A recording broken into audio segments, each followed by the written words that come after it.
Hello guys, this is Nisha Bhardwaj Mudgal. ACR academy के official YouTube पे मैं आपका बहुत बहुत स्वागत करती हूँ। तो आइए लेके प्रभु का नाम, कान्हा जी का नाम लेके आज की क्लास को स्टार्ट करते हैं। और आज का हमारा टॉपिक है ह्यूमन डाइजेस्टिव सिस्टम, मानव पाचन तंत्र। सबसे पहली बात, हम इसको सिस्टम क्यों बोलते हैं, तंत्र क्यों बोलते हैं? क्योंकि इसमें एक से ज्यादा ऑर्गन्स हमारे शरीर के इन्वॉल्व होते हैं। कई सारे ऑर्गन्स मिलके एक प्रक्रिया को संपन्न कर रहे होते हैं, एक प्रोसेस को कंप्लीट कर रहे होते हैं, एक सिस्टमेटिक वे में करते हैं। इसलिए हम इसको एक पूरा तंत्र बोलते हैं, डाइजेस्टिव सिस्टम बोलते हैं। हमें डाइजेशन की क्या जरूरत है? हम जो खाना खाते हैं, हमारे शरीर को काम करने के लिए सुबह से शाम तक, दिन रात, जब पूरी जिंदगी जब तक हम जिंदा रहते हैं, हमें हमारे काम करने के लिए एनर्जी की जरूरत होती है। तो वो एनर्जी हमें कहाँ से मिलती है? द फूड वी ईट, जो खाना हम खाते हैं, जो पीते हैं दिन भर में, उसी चीज से हमारे शरीर को एनर्जी मिलती है। तो उस खाने से डायरेक्ट हमारा शरीर एनर्जी नहीं निकाल सकता। एक पाचन का प्रोसेस होता है, जब वो खाना पच जाता है तो उससे एनर्जी रिलीज होती है। वो एनर्जी हमारे काम करने के लिए हमें काम में आती है, मतलब हमें जरूरत पड़ती है, उसी एनर्जी को हम यूज करते हैं। तो हमें डाइजेशन की जरूरत क्यों होती है? उस एनर्जी को एब्जॉर्ब करने के लिए। उस खाने से, एनर्जी से हम क्या करते हैं? हमारी ग्रोथ में, जैसे हम छोटे थे, पैदा हुए, फिर बड़े हुए, तो हमारी ग्रोथ के लिए, निरंतर ग्रोथ के लिए, जब बड़े हो चुके हो, जो आपका डेवलपमेंट हो चुका होता है, तभी भी आपका हार्ट 24 घंटे काम करता है, आपके बॉडी ऑर्गन्स काम करते रहते हैं। हर उसके लिए हमें एनर्जी की जरूरत होती है। तो ग्रोथ के लिए जरूरी हुई एनर्जी। फिर सेल रिपेयर के लिए, जैसे इसमें लिखा हुआ है, सेल रिपेयर के लिए मतलब हमारे सेल्स, टिश्यूज हर पल टूटते रहते हैं, नई सेल्स बनती रहती हैं, तो उसके लिए भी हमें एनर्जी की जरूरत पड़ती है। और वो एनर्जी हमें कहाँ से मिलती है? खाने से मिलती है। और वो खाना पचाने के लिए हमें डाइजेस्टिव सिस्टम की जरूरत है।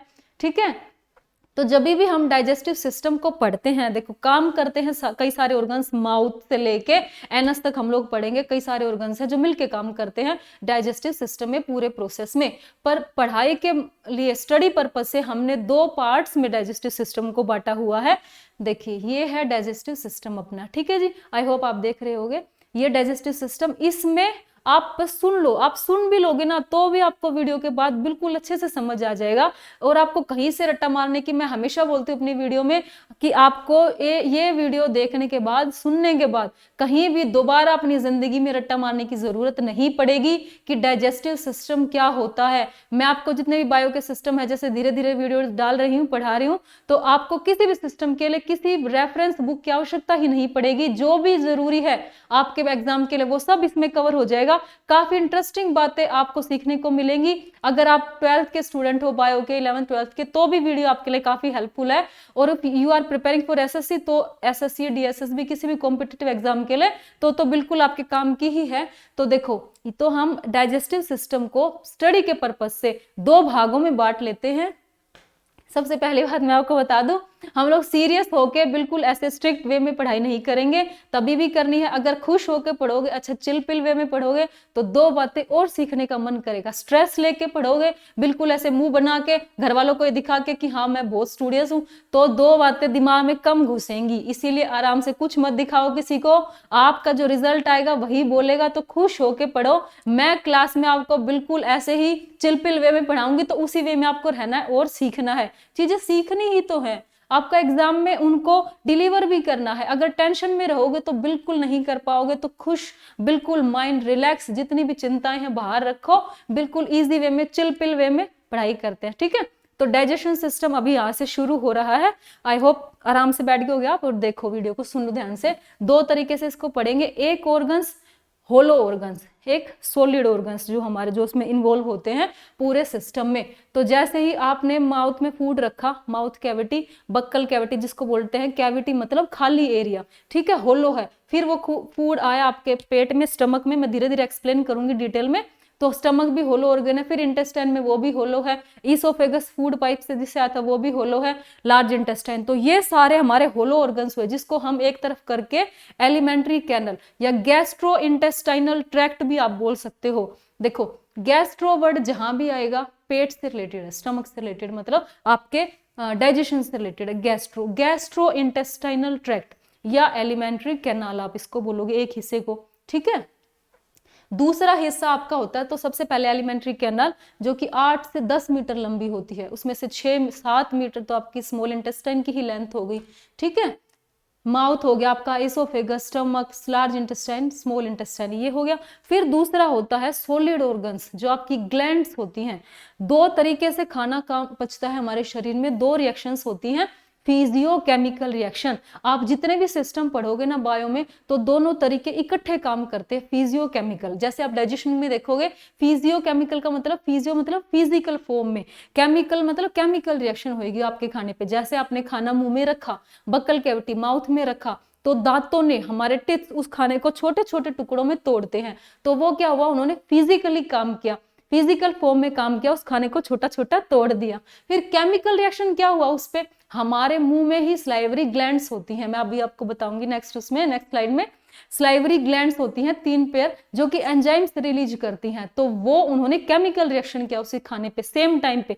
फिजिकल, दांतों ने खाने को तोड़ के फिजियो रिएक्शन किया, स्लाइवरी ग्लैंड से जो स्लाइवा निकला, जो अमाइलेज, टाइलिन, जो भी एंजाइम्स निकले, उन्होंने उस पर केमिकल काम किया। तो फिजियो केमिकल रिएक्शन मिलके हमारे खाने के डाइजेशन में काम करेगा पूरे डाइजेस्टिव सिस्टम में।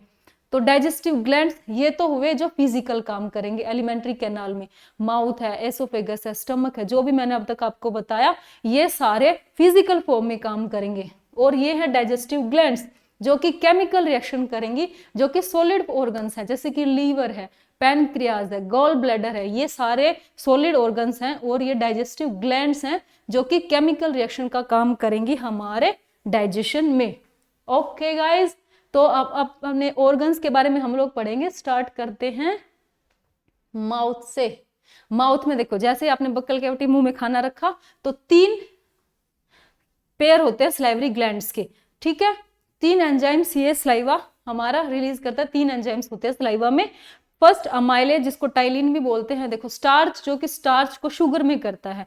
स्टार्च को हमारे ब्लड में डायरेक्ट स्टार्च नहीं काम कर सकता, नहीं जा सकता, बट शुगर होता है। जैसे कि आप अभी आगे पढ़ोगे कि पैनक्रियाज से पैनक्रियाटिक जूस होता है, पैनक्रियाज इंसुलिन हार्मोन होता है जो पैनक्रियाज रिलीज करता है, तो वो ब्लड शुगर को कंट्रोल करता है, ठीक है, ब्लड में शुगर। तो अमाइलेज जो टाइलिन है वो स्टार्च को शुगर में कन्वर्ट करता है। एक होता है माल्टेज जो कि माल्टोज शुगर को ग्लूकोज में कन्वर्ट करता है। और एक होता है लाइसोजाइम जो कि हमारे खाने में बैक्टीरिया होते हैं, खाते चले जाते हैं, उन बैक्टीरियाज को मारता है। बट ऐसा नहीं है कि सारे बैक्टीरिया मुंह में ही मर गए, कुछ मोटे तगड़े बैक्टीरिया लास्ट डाइजेशन के प्रोसेस तक होते हैं, और हमारे ऑर्गन्स, बाकी ऑर्गन्स भी धीरे धीरे उन बैक्टीरियाज को स्टेप बाय स्टेप किल करते हैं, जो कि हम आगे पढ़ेंगे।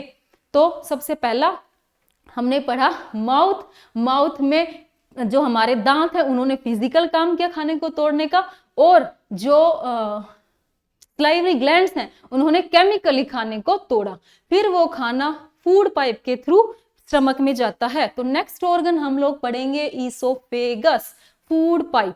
अभी देखो ये आपको दिख रही है यहाँ से यहाँ, जब मैंने आपको एक शॉर्ट वीडियो भी डाली थी, ईसोफेगस के बारे में बताया था, एपिग्लोटिस के बारे में बताया था। तो भगवान जी ने क्या किया हुआ, आपका पूरे डाइजेस्टिव सिस्टम में आप देखोगे जगह जगह छोटी छोटी वॉल्स लगी हुई हैं। तो यहाँ पे मैंने आपको बताया था, ये सामने विंड पाइप होती है और इसके जस्ट पीछे फूड पाइप होती है। एक ही जगह पे 2 पाइप हैं, आप मुंह से सांस भी ले रहे हो, खाना भी खा रहे हो सेम टाइम पे, तो वो खाना विंड पाइप में फंस सकता है ऑब्वियसली। तो उसको रोकने का जुगाड़ क्या किया हुआ है भगवान ने। खैर भगवान जुगाड़ नहीं करते, वो काफी बड़े, उनसे बड़ा रचनाकार कोई है ही नहीं। उन्होंने जो ये कुछ इतना कॉम्प्लिकेटेड स्ट्रक्चर रचा हुआ है, कमाल की चीज है, ठीक है। आप लोग जब बायो पढ़ते हो तो आपको रियलाइज होता है कि वो क्या है, ठीक है। तो एपिग्लोटिस नाम की एक वॉल्व उन्होंने यहाँ पे फिट की हुई है। जब जैसे ही हम खाना खाते हैं तो एपिग्लोटिस विंड पाइप को क्लोज कर देता है और खाना विंड पाइप में नहीं फंसता, फूड पाइप में रहता है।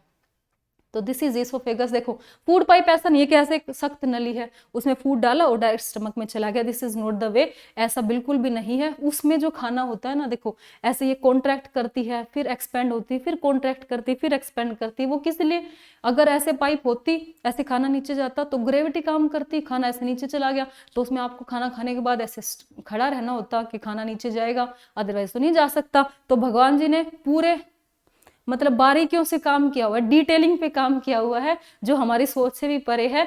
तो जैसे जैसे पेशेंट्स हैं हॉस्पिटल में या कोई भी है, खाना खाते हैं ऐसा तो नहीं खड़े ही रहना उनको, क्योंकि नीचे पहुंचाना है, वो लेट भी सकता है, कोई छोटा बच्चा उल्टा भी लटक जाता है, कुछ भी करता है, तो ग्रेविटी काम नहीं करता खाने को नीचे पहुंचाने में। आप खा के लेटो बैठो कुछ भी करो, वो तभी भी स्टमक में जाएगा। तो उसके लिए एक प्रोसेस होता है, यहाँ पे हमारी फूड पाइप में खाना एक वे में नीचे जाता है, एक सिस्टम से जाता है, जिसको पेरिस्टाल्टिक मूवमेंट बोलते हैं, पेरिस्टालसिस जिसको बोलते हैं। खाना जाएगा, वो कॉन्ट्रैक्ट होएगी, फिर एक्सपेंड होएगी, फिर कॉन्ट्रैक्ट होएगी। और जैसे यहाँ पे एक वॉल फिट की हुई है, ऐसे ही नीचे स्पिंक्टर होता है, जगह जगह पे होता है।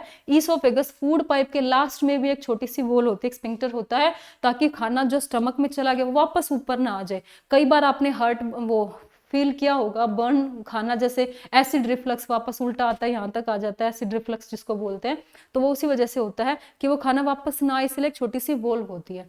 तो हमने मुंह में खाना रखा, सलाइवरी ग्लैंड्स ने उस पर केमिकल काम किया, दांतों ने इसको छोटे छोटे हिस्सों में तोड़ा, और ईसोफेगस फूड पाइप की मदद से वो खाना कहाँ आ गया, नीचे स्टमक में आ गया। अब देखिए स्टमक क्या होता है। स्टमक एक जे शेप का ऑर्गन है, होलो ऑर्गन है। अभी पहले हम होलो ऑर्गन्स के बारे में ही स्टडी कर रहे हैं, तो ये एक जे शेप का होलो ऑर्गन है। इसमें जैसे ही खाना आता है तो हाइड्रोक्लोरिक एसिड जिसका पीएच लेवल 2 होता है, सोचो इतना हाईली एसिडिक, वो इस पे कई सारे एंजाइम्स इस पे काम करते हैं एकदम से खाने के ऊपर। लगभग 4 घंटे खाना स्टमक में रहता है, तो वो सारे एंजाइम्स उसको मिल के बिल्कुल ब्रेक डाउन कर देते हैं, फिर वो खाना स्मॉल इंटेस्टाइन में जाता है। तो जब तक वो 4 घंटे पेट में रहता है, सेमी डाइजेशन का प्रोसेस कंप्लीट हो चुका होता है, खाना लगभग हजम हो चुका होता है।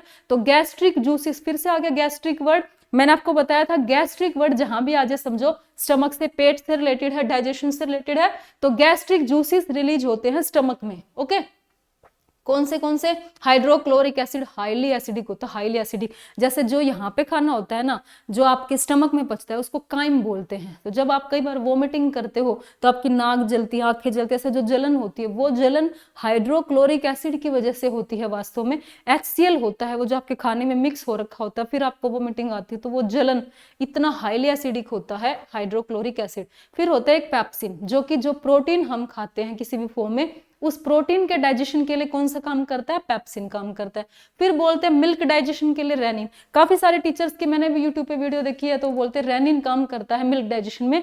बट ह्यूमन बींग्स में सच्चाई ये है कि जब बच्चा पैदा होता है तो उसके सिर्फ 3 साल की उम्र तक रेनिन हमारे शरीर में बनता है, उसके बाद नहीं बनता। इसके बाद तो मिल्क, इसका मतलब ये हुआ कि मिल्क का डाइजेशन नहीं होगा, नहीं होता है। उसके लिए कौन सा है, लैक्टेज, उसके लिए भी जुगाड़ क्या हुआ, लैक्टेज काम करता है। उसके बाद 0 से 3 साल की एज तक ह्यूमन में रेनिन बनता है। तो ये आप याद रखना, हाइड्रोक्लोरिक एसिड, पेप्सिन और रेनिन और लैक्टेज, ये हमारे गैस्ट्रिक जूसेस हैं। गैस्ट्रिक जूसेस हाईली एसिडिक होते हैं, खाने को ब्रेक डाउन कर देते हैं, ये मैंने आपको बता दिया। सेमी डाइजेस्टेड फूड को क्या बोलेंगे, जो पेट जो स्टमक में होता है उसको काइम बोलते हैं। क्या बोलेंगे, काइम। ठीक है, आई होप समझ आया होगा। This is hollow organ, J shape, stomach, 4 घंटे खाना रहता है, सेमी डाइजेस्ट हो जाता है। फिर ये काइम कहाँ पे पहुंचता है, स्मॉल इंटेस्टाइन में पहुंचता है, छोटी आंत में पहुंचता है। तो जो छोटी आंत है वो बड़ी आंत है, जो बड़ी आंत है, जो लार्ज इंटेस्टाइन है, वास्तव में वो छोटी आंत है। ऐसा कैसे, फिर इसको नाम छोटी आंत बड़ी आंत क्यों दिया गया, स्मॉल इंटेस्टाइन क्यों बोलते हैं। स्मॉल इंटेस्टाइन की लेंथ 7 मीटर होती है लगभग, मतलब 2 मंजिल के बराबर, और लार्ज इंटेस्टाइन 1 मीटर की ही होती है। फिर इनको ऐसा नाम क्यों दिया गया, क्योंकि इनको इनकी विड्थ के हिसाब से नाम दिया गया है। स्मॉल इंटेस्टाइन की विड्थ कम होती है, 3 से 4 सेंटीमीटर होती है, और इतनी बड़ी है, 2 मंजिल लंबी है। फिर इतने छोटे से पेट में कैसे आ जाती है वो, तो वो एक कोइल्ड फॉर्म में होती है। स्मॉल इंटेस्टाइन, छोटी आंत, कोयल की फॉर्म में होती है। देखो ऐसे गिच पिच बिल्कुल ऐसे होती है, ठीक है, सिकुड़ के आई हुई होती है। तो जो हमारा पूरा एलिमेंट्री कैनाल है, जिसकी 8 से 10 सेंटीमीटर है, 10 मीटर है, उसमें से 7 मीटर लेंथ तो स्मॉल इंटेस्टाइन की ही है। ठीक है, अब स्मॉल इंटेस्टाइन में खाना आया तो पेट में था तो काफी एसिडिक था फूड, है ना। जैसे ही स्मॉल इंटेस्टाइन में आया तो स्मॉल इंटेस्टाइन इतने हाईली एसिडिक फूड को रख ही नहीं सकते अपने अंदर, तो क्या हुआ, पेनक्रियाज और लीवर स्मॉल इंटेस्टाइन के पेट अपने स्टमक के पास होते हैं, तो वहां से एंजाइम्स रिलीज होते हैं जो उस खाने को बेसिक कर देते हैं। इतने हाईली एसिडिक खाने को जो स्टमक से आता है काइम, उसको स्मॉल इंटेस्टाइन नहीं पचा सकता। स्मॉल इंटेस्टाइन को बेसिक खाना चाहिए, तो उसको बेसिक करने के लिए जो लीवर है हमारा, लीवर से बाइल जूस रिलीज होता है। गाइस याद रखो, लीवर बाइल जूस रिलीज करता है, जो कि लीवर के पास में छोटा सा हिस्सा होता है गोल ब्लैडर, उसमें वो स्टोर होता है वो बाइल जूस, और पैनक्रियाज से पैनक्रियाटिक जूस रिलीज होता है। वो दोनों मिलके उस काइम पे, उस सेमी डाइजेस्टेड फूड पे काम करते हैं, उसको बेसिक करते हैं, और वो खाना फिर हमारी स्मॉल इंटेस्टाइन में फर्दर डाइजेस्ट होता है और टूटता है। अच्छा, फिर क्या हुआ, वहां पे टूट गया, जितना खाना लगभग हजम होना होता है, पाचन की प्रक्रिया स्मॉल इंटेस्टाइन में लगभग खत्म हो चुकी होती है, थोड़ी बहुत लार्ज इंटेस्टाइन में बचती है, मैं आपको बताऊंगी कैसे। वैसे इतना ही होता है। स्मॉल इंटेस्टाइन में क्या होता है, फिर वो हमारे ब्लड में एनर्जी कैसे गई, स्मॉल इंटेस्टाइन में छोटी छोटी फिंगर लाइक प्रोजेक्शंस होते हैं, जिनको विली बोलते हैं, विलीज होते हैं। वो विली क्या करते हैं, वो उस जो न्यूट्रिएंट्स थे हमारे फूड में, उन न्यूट्रिएंट्स को ब्लड स्ट्रीम में पहुंचा देते हैं। ठीक है, ब्लड स्ट्रीम से फिर हम लोग न्यूट्रिएंट्स को हमारे शरीर में पहुंच गया, ब्लड में ही पहुंच गया, तो फिर एनर्जी मिली गई हमें। ठीक है, स्मॉल इंटेस्टाइन 3 से 4 सेंटीमीटर विड्थ होती है, लगभग 7 मीटर लंबी होती है। बाइल जूस लीवर से, और पैनक्रियाटिक जूस पैनक्रियाज से, उस सेमी डाइजेस्टेड फूड पे जो स्टमक से आया था उस पे काम करता है। जो विली होती है स्मॉल इंटेस्टाइन में, वो न्यूट्रिएंट्स को हमारे ब्लड स्ट्रीम में पहुंचा देती हैं। आई होप आपको समझ आ गया होगा। अभी नेक्स्ट ऑर्गन पढ़ते हैं, दैट इज लार्ज इंटेस्टाइन, बड़ी आंत। वास्तव में ये छोटी होती है, साइज में चौड़ाई में लंबी होती है, इसलिए इस चौड़ाई में बड़ी होती है, इसलिए इसको लार्ज इंटेस्टाइन बोलते हैं। This is your large intestine, ये आपकी स्मॉल इंटेस्टाइन है। ठीक है, और रेक्टम और एनस के थ्रू फिर आपका अनडाइजेस्टेड फूड बाहर। तो लार्ज इंटेस्टाइन के बारे में क्या पढ़ते हैं हम लोग, देखो अनडाइजेस्टेड फूड जो हजम नहीं हुआ, अब तक नहीं पाचन हुआ, जिसमें से एनर्जी निकल के जा चुकी है हमारे ब्लड स्ट्रीम में ऑलरेडी, वो फूड लार्ज इंटेस्टाइन में आ गया, अनडाइजेस्टेड फूड। बट लेकिन किंतु परंतु उस अनडाइजेस्टेड फूड में भी देखो हमारे लार्ज इंटेस्टाइन में कुछ सुंदर प्यारे बैक्टीरिया होते हैं, गुड बैक्टीरियाज होते हैं। वो बैक्टीरिया उस फूड में से भी कन्वर्ट कर देते हैं क्या, विटामिन की, कुछ इंपॉर्टेंट विटामिन जो कि लार्ज इंटेस्टाइन में ही बनते हैं। लिख लो कहीं पे पेपर के लिए, लार्ज इंटेस्टाइन में कौन से बनते हैं, विटामिन B1, विटामिन के, वो कहाँ पे बनते हैं, लार्ज इंटेस्टाइन में। लगभग आप यही पढ़ोगे कि स्मॉल इंटेस्टाइन में खत्म हो गया प्रोसेस डाइजेशन का, ब्लड स्ट्रीम में एनर्जी चली गई, बात खत्म, लार्ज इंटेस्टाइन में अनडाइजेस्टेड फूड आ गया। बट याद रखना, विटामिन B1, विटामिन के लार्ज इंटेस्टाइन में बनते हैं, और कौन बनाता है, कुछ सुंदर प्यारे बैक्टीरिया, पानी भी यहीं पे एब्जॉर्ब होता है। तो अब तक हमने होलो ऑर्गन्स के बारे में पढ़ा, माउथ के बारे में पढ़ा, इसोफेगस के बारे में पढ़ा, स्टमक के बारे में, फिर स्मॉल इंटेस्टाइन, फिर लार्ज इंटेस्टाइन। परंतु उनके साथ साथ, ये तो फिजिकल फॉर्म में काम हो रहा था, उनके साथ साथ केमिकल फॉर्म में जो एंजाइम्स रिलीज हो रहे थे, सबसे पहले सलाइवरी ग्लैंड, फिर लीवर आ गया, largest gland of our body, हमारे शरीर की सबसे बड़ी ग्रंथि है लीवर, यकृत जिसको बोलते हैं, यकृत सबसे बड़ी ग्रंथि है, जिसमें से बाइल जूस सीक्रेट होता है। और ये बाइल जूस, ये छोटा सा हिस्सा यहाँ पे होता है गोल ब्लैडर, यहाँ पे स्टोर हो जाता है, जब भी जरूरत होती है खाना जम करने के लिए वहां से ले लिया जाता है। तो मेन फंक्शन क्या है लीवर का, जो प्रोटीन हम खाते हैं, जो कार्बोहाइड्रेट, जो फैट्स हम लोग लेते हैं, उसको मेटाबोलाइज करता है लीवर। लीवर को अपनी ह्यूमन बॉडी की केमिकल फैक्ट्री भी आप लोग बोल सकते हो। अगर ये वन वर्ड में क्वेश्चन आ जाता है केमिकल फैक्ट्री किस ऑर्गन को बोलेंगे, तो वो है आपका लीवर। ठीक है, और ये क्या करता है, डिटॉक्सिफाई हार्मफुल केमिकल्स। देखो मैंने आपको बताया था लाइसोजाइम जो स्लाइवरी ग्लैंड्स में होते हैं, स्लाइवा में होते हैं, वो भी बैक्टीरिया को मारते हैं। फिर स्टमक में भी जो हाइड्रोक्लोरिक एसिड इतना एसिडिक होता है वो भी मार सकता है, बट उसके बाद भी कुछ मोटे ताजे हट्टे खट्टे जो बैक्टीरिया लास्ट तक केमिकल्स रह जाते हैं, तो हमारा लीवर भी उनको डिटॉक्सिफाई कर सकता है, मार सकता है। तो लास्ट तक, जब तक आपका डाइजेशन चलता है, हमारे बॉडी का इतना तगड़ा मैकेनिज्म है, उन बैक्टीरियाज को लास्ट तक कोशिश करता है जो हार्मफुल है शरीर के लिए, उनको मारने की कोशिश में लगा रहता है। नेक्स्ट अपना ऑर्गन है पैनक्रियाज। पैनक्रियाज भी सेकंड लार्जेस्ट ग्लैंड होती है। ठीक है, ये अपने जो डाइजेस्टिव एंजाइम्स थे, जो डाइजेशन में जरूरी थे, ये दोनों चीजें प्रोड्यूस करती है, डाइजेस्टिव एंजाइम्स भी और हार्मोन्स भी। कौन से हार्मोन, इंसुलिन एंड ग्लूकागन, दो हार्मोन रिलीज करती है पैनक्रियाज। इंसुलिन जो कि ब्लड शुगर को कंट्रोल करता है, इंसुलिन एंड ग्लूकागन कार्बोहाइड्रेट के मेटाबॉलिज्म में इनका काम आता है, ये हेल्प करते हैं। इंसुलिन मैंने आपको बता दिया ब्लड शुगर को कंट्रोल करता है। ये दिस इज पैनक्रियाज।